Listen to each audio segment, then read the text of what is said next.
کلمہ جس کا پڑھتے ہو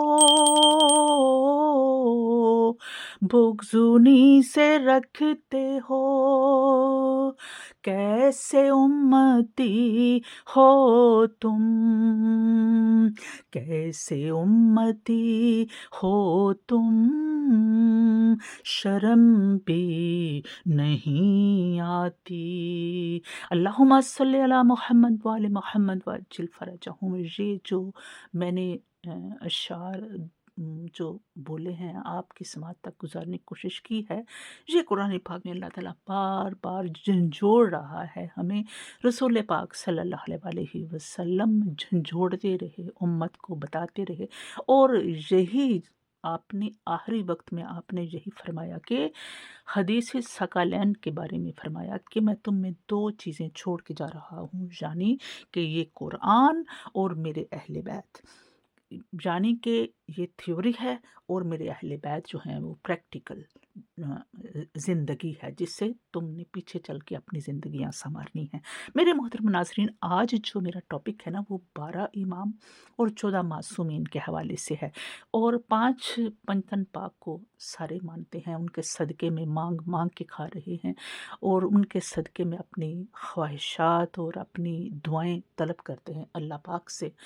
ان سے محبت کرتے ہیں۔ لیکن 12 امام اور 14 معصومین کو کیوں نہیں اجاگر کیا جاتا؟ خاص طور پہ میرے اہل سنت کے یا چینلوں کے اوپر، گھروں کے اوپر دیکھیں، وہاں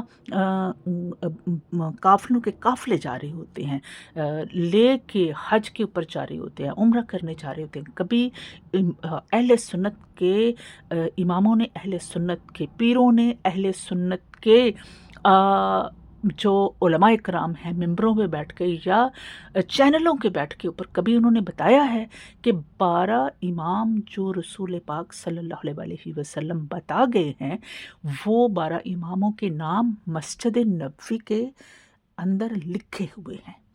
اب یہ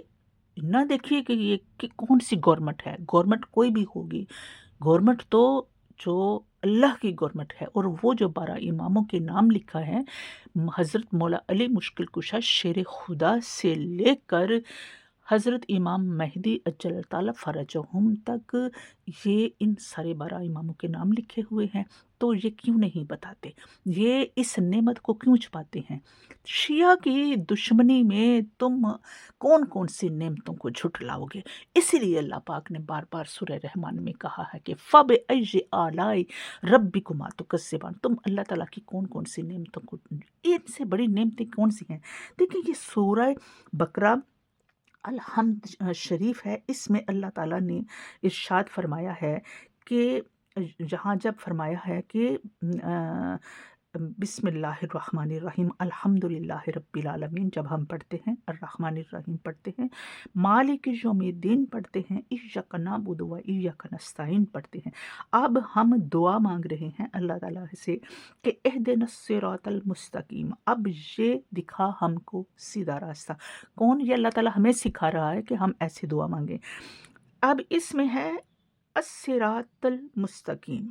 ٹھیک ہے؟ یہ الصراط، صراط کہتے ہیں رستے کو، اور مستقیم سیدھا رستہ، یعنی کہ اس میں کوئی ٹیڑھا پن نہیں ہے، وہ بالکل آپ کو منزل مقصود تک پہنچا دیتا ہے۔ یہ اگر الصراط پڑھیں گے، المستقیم پڑھیں گے، تو یہ 14 لیٹر بنتے ہیں، اور یہ 14 معصومین کے حوالے سے رسول پاک صلی اللہ علیہ وسلم، بی بی فاطمہ الزہرا اور مولا علی علیہ السلام سے لے کر امام محمد مہدی اجل تعالی فرجہم تک جو 12 امام آگے بنتے ہیں، یہ 14 معصومین ہیں، یہ مسجد نبوی کے اندر لکھے ہوئے ہیں۔ یہ رسول پاک صلی اللہ علیہ وسلم ہمیں بتا گئے ہیں۔ یہ اہل سنت کے لوگوں کو پوچھنا چاہیے، ممبروں سے پوچھنا چاہیے، اپنے علماء سے پوچھنا چاہیے کہ یہ ہمیں کیوں نہیں بتاتے۔ ابھی دیکھیں میرے محترم ناظرین، ابھی آپ دیکھیں کہ جہاں مولا علی علیہ السلام کیا فرماتے ہیں، یہ نفس رسول ہیں، رسول کی جان ہے، اللہ نے بنایا ہے، اور یہ جو 12 امام ہیں نا، ان کو اللہ نے امام بنایا ہے، اور یہ وہ اللہ تعالیٰ کے سراج منیرہ ہیں کہ جو روشنی کے اوپر روشن ہیں، اور جہاں مولا علی علیہ السلام فرماتے ہیں کہ وہ آل محمد میں سے 12 اوصیاء ہیں، یعنی کہ وصی ہیں رسول پاک صلی اللہ علیہ وسلم کے امام۔ اللہ تعالیٰ کی معرفت اس وقت تک حاصل نہیں ہو سکتی، اللہ تعالیٰ کو اس وقت تک پہچانا نہیں جا سکتا، قرآن کو اس وقت سیکھا نہیں جا سکتا، سمجھا نہیں جا سکتا جب تک کوئی ان کی معرفت حاصل نہ کر سکے، یعنی کہ ان 12 اماموں کی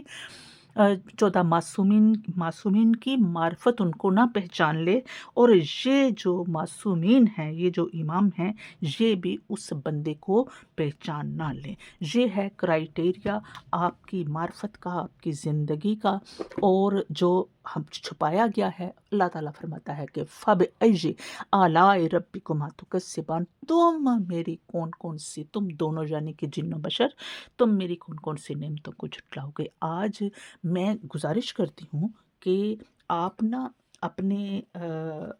جتنے آپ کے جو مولانا صاحب ہوتے ہیں، آپ کے جو پیران ہیں، ان سے یہ کویسچن کیے کہ ان سے یہ بات کیوں چھپائی گئی ہے۔ دعا کرتی ہوں کہ پروردگار عالم زندگی دی ہے تو جینے کا ہنر بھی دے دے، حسینیوں کو حسین دے دے اور یزیدیوں کو یزید دے دے، اور ہمارے امام زمانہ جل تعالیٰ فرجہم کی تشریف آوری میں تعجیل فرما، اور ہمیں حق کا پرچم بلند کرنے کی توفیق عطا فرما، آمین۔